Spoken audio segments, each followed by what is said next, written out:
So hello everyone, I am Azmat and welcome back to my channel. I hope you all are good. So আজকে আমাদের ক্লাসটা হবে parts of স্পিচের ওপর। দেখো parts of speech বোঝার জন্য আমাদেরকে সবার আগে পার্টস অফ স্পিচের যে একটা কনসেপ্ট যে ধারণা সেটা ক্লিয়ার করা প্রয়োজন। কারণ পার্টস অফ স্পিচের ধারণাটাই যদি আমাদের কাছে ক্লিয়ার না থাকে তাহলে পরে যখন আমরা পার্টস অফ স্পিচ ডিটেলসে আলোচনা করব তখন আমাদের বুঝতে অসুবিধা হবে। সো আজকের ভিডিওটা পার্টস অফ স্পিচের একটা সামারি ক্লাস বলতে পারো, যেখানে আমরা জানবো পার্টস অফ স্পিচ কী, পার্টস অফ স্পিচ কত ধরনের হয় এবং কী কী। So let's begin. দেখো পার্টস অফ স্পিচ কী এবং এর উত্তরটা যদি আমাদের জানতে হয় তাহলে পার্টস অফ স্পিচ এই লেখাটার মধ্যে দিয়ে উত্তরটা লুকিয়ে আছে। এবার তোমরা বলবে কীভাবে? দেখো পার্ট মানে হচ্ছে অংশ এবং স্পিচ মানে হচ্ছে সেন্টেন্স কিংবা বাক্য, অর্থাৎ একটি সেন্টেন্সে যে সকল শব্দগুলো ব্যবহার করা হয় সেই শব্দগুলোই হচ্ছে ওই সেন্টেন্সটির এক একটি পার্টস অফ স্পিচ। আরও সহজে বোঝার জন্য আমি তোমাদেরকে একটা এক্সাম্পল দিচ্ছি।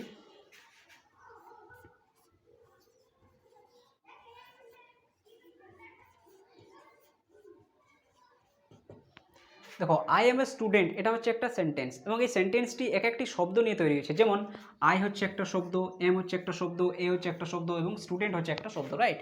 সো এই শব্দগুলোই হচ্ছে এই সেন্টেন্সটির এক একটি parts of speech. So I hope তোমরা বুঝতে পেরেছো যে পার্টস অফ স্পিচ কী। এবার আমরা জানবো পার্টস অফ স্পিচ কত ধরনের হয়। দেখো পার্টস অফ স্পিচ মোট 8 ধরনের হয়।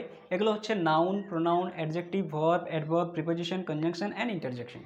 সো আমি তোমাদেরকে পরে প্রত্যেকটি পার্টস অফ স্পিচ যেমন নাউন, প্রোনাউন, অ্যাডজেক্টিভ, ভার্ব এদের এক একটা করে সেপারেট ভিডিও দেবো, যেখানে আমরা প্রত্যেকটি পার্টস অফ স্পিচ ডিটেলসে আলোচনা করব। আপাতত পার্টস অফ স্পিচের কনসেপ্টটা মাইন্ডের মধ্যে ক্লিয়ার করে নাও, যাতে পরবর্তী সময় আর বুঝতে অসুবিধা না হয়, রাইট? সো এখানে তোমাদেরকে আমি আরেকটা জিনিস বলতে চাই যে ইংরেজি সেন্টেন্সে অর্থাৎ ইংরেজি বাক্যে আমরা যেসব ওয়ার্ডস অর্থাৎ শব্দগুলো ব্যবহার করি সেই সব শব্দগুলো এই 8টি পার্টস অফ স্পিচের কোনো না কোনো একটি হবেই। সো এই জিনিসটা সবসময় মনে রাখবে। সো এবার আমরা জানবো নাউন কি। দেখো এই পৃথিবীতে যাদের নাম আছে তারাই হচ্ছে নাউন। যেমন গাছপালা, পশু পাখি, চেয়ার টেবিল, মোবাইল, পেন্সিল, হাতি ঘোড়া, অর্থাৎ যাদের নাম আছে তারাই হচ্ছে নাউন। এছাড়াও যে সব জিনিসগুলো আমরা অনুভব করতে পারি, যেমন গরমকে আমরা অনুভব করতে পারি, ঠান্ডাকে আমরা অনুভব করতে পারি, বাতাসকে আমরা অনুভব করতে পারি, অর্থাৎ যাদের আমরা অনুভব করতে পারি তারা হচ্ছে নাউন। নেক্সট হচ্ছে যেসব বিষয়গুলো আমরা চিন্তা করতে পারি সেগুলো হচ্ছে নাউন।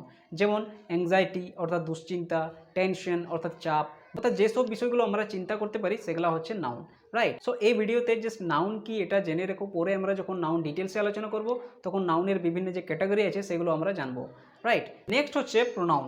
দেখো নাউনের পরিবর্তে আমরা যে সকল শব্দগুলো ব্যবহার করি তাদেরকে আমরা প্রোনাউন বলি। For example, Ram is a good boy, he goes to school every day, অর্থাৎ রাম হয় ভালো ছেলে, সে প্রতিদিন স্কুলে যায়। দেখো প্রথম আমি বললাম যে রাম হয় ভালো ছেলে, কিন্তু দ্বিতীয়বার যখন আমি বললাম তখন রাম না বলে আমি বললাম সে, অর্থাৎ নাউনের পরিবর্তে আমি একটা শব্দ ব্যবহার করছি, সেটা হচ্ছে সে, অর্থাৎ সে হলো একটা প্রোনাউন। সেইভাবে আই, উই, হি, সি, দে, ইট এগুলো সকলেই হচ্ছে প্রোনাউন। সো নেক্সট হচ্ছে অ্যাডজেক্টিভ। দেখো যে সকল শব্দগুলো নাউন কিংবা প্রোনাউনের দোষ, গুণ, অবস্থা, সংখ্যা, পরিমাণ ইত্যাদি বুঝিয়ে দেয় তাদেরকে আমরা অ্যাডজেক্টিভ বলি। For example, Rahul is a good বয়, অর্থাৎ রাহুল হয় একটি ভালো ছেলে। দেখো এখানে রাহুলের একটা গুণ প্রকাশ পাচ্ছে। রাহুল কীরকম ছেলে? না ভালো ছেলে, অর্থাৎ রাহুলের একটা গুণকে বুঝিয়ে দিচ্ছে। সেইভাবে হি ইজ ইল, অর্থাৎ সে হয় অসুস্থ। দেখো এখানে তার একটা অবস্থাকে বুঝিয়ে দিচ্ছে। সেইভাবে আই হ্যাভ 2 মার্কার্স, অর্থাৎ আমার কাছে দুটো মার্কার্স আছে। দেখো এখানে সংখ্যাটাকে বুঝিয়ে দিচ্ছে, আমার কাছে কটা মার্কার আছে? না দুটো। সেইভাবে হি হ্যাজ মাচ মানি, অর্থাৎ তার কাছে অনেক টাকা আছে। দেখো এখানে পরিমাণটাকে বুঝিয়ে দিচ্ছে। অর্থাৎ যে সকল শব্দগুলো নাউন কিংবা প্রোনাউনের গুণ, কোনো পরিমাণ, কোনো অবস্থা, কোনো সংখ্যা ইত্যাদি বুঝিয়ে দেয় তাদেরকে আমরা অ্যাডজেক্টিভ বলি। নেক্সট হচ্ছে ভার্ব। দেখো যে সকল শব্দ দিয়ে কোনো কিছু কাজ করা বোঝায় তাদেরকে আমরা ভার্ব বলি। যেমন লেখা, পড়া, খাওয়া, গাওয়া, চলা, হাঁটা, অর্থাৎ কোনো কিছু কাজ করা বোঝালেই তাদেরকে আমরা ভার্ব বলবো। সো নেক্সট হচ্ছে অ্যাডভার্ব। দেখো যে সকল শব্দ কোনো ভার্ব, কোনো অ্যাডজেক্টিভ বা অন্য কোনো অ্যাডভার্বকে মডিফাই করে অর্থাৎ বিশেষিত করে তখন তাকে অ্যাডভার্ব বলে। For example, she is very beautiful, অর্থাৎ সে খুবই সুন্দর। দেখো এখানে তার সৌন্দর্যটা বুঝিয়ে দিচ্ছে যে সে কতটা সুন্দর, অর্থাৎ এখানে অ্যাডজেক্টিভকে মডিফাই করছে। নেক্সট হচ্ছে হি ওয়াক্স ভেরি স্লোলি, অর্থাৎ সে খুবই ধীরে ধীরে হাঁটছে। দেখো এখানে তার হাঁটাটা বুঝিয়ে দিচ্ছে যে সে কীভাবে হাঁটছে, রাইট? সো এখানে অ্যাডভার্বকে মডিফাই করা হচ্ছে অর্থাৎ বিশেষিত করা হচ্ছে। তাহলে যে সকল শব্দগুলো কোনো ভার্ব, অ্যাডজেক্টিভ বা অন্য কোনো অ্যাডভার্বকে মডিফাই করবে তখন তাকে আমরা অ্যাডভার্ব বলবো। সো নেক্সট হচ্ছে প্রেপোজিশন। দেখো যে সকল শব্দ নাউন কিংবা প্রোনাউনের আগে বসে নাউন এবং প্রোনাউনের সাথে সেন্টেন্সের অন্যান্য শব্দের সঙ্গে সম্পর্ক স্থাপন করে তখন তাকে প্রেপোজিশন বলে। সো ফর এক্সাম্পল,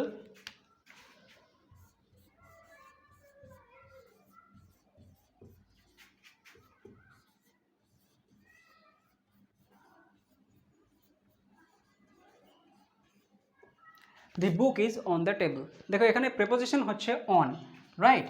এখানে যদি আমি অনকে সরিয়ে দিই তাহলে এই সেন্টেন্সটার মধ্যে কোনো মানে থাকবে না।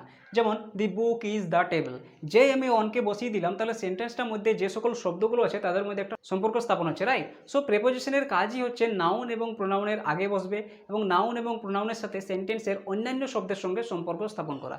সো সেইভাবে the man is under the tree, অর্থাৎ মানুষটি হয় গাছের তলায়। দেখো এখানে আন্ডার হচ্ছে প্রেপোজিশন, রাইট। সেইভাবে ফর, অ্যাট, ইন, ইনটু এগুলো সকলেই হচ্ছে প্রেপোজিশন। সো নেক্সট হচ্ছে কনজাংশন। দেখো যে সকল শব্দ এক বা একাধিক বাক্যকে যুক্ত করে তখন তাকে বলা হয় কনজাংশন। যেমন he is poor but he is honest, অর্থাৎ সে হয় গরিব কিন্তু সে হয় সৎ। দেখো এখানে দুটো সেন্টেন্সকে বাট দিয়ে যুক্ত করা হয়েছে। সেভাবে Rahul is a boy and Rima is a girl, অর্থাৎ রাহুল হয় একটা ছেলে এবং রিমা হয় একটা মেয়ে। দেখো এখানে দুটো সেন্টেন্সকে অ্যান্ড দিয়ে যুক্ত করা হয়েছে, রাইট। সেভাবে বাট, অ্যান্ড, অর এগুলো সকলেই হচ্ছে কনজাংশন। সো নেক্সট হচ্ছে ইন্টারজেকশন। দেখো যে সকল শব্দগুলো হঠাৎ কোনো আবেগ কিংবা অনুভূতি প্রকাশ করে তখন তাদের বলা হয় interjection. For example, hurray we have won the match, alas he is dead, right. So এইভাবে হুররে, এলাস, ও এগুলো সকলেই হচ্ছে ইন্টারজেকশন। সো এই ছিল পার্টস অফ স্পিচের একটা বেসিক আইডিয়া। আই হোপ তোমাদের কাছে পার্টস অফ স্পিচের কনসেপ্টটা ক্লিয়ার হয়েছে। So thanks for watching this video, and till then see you in the next video.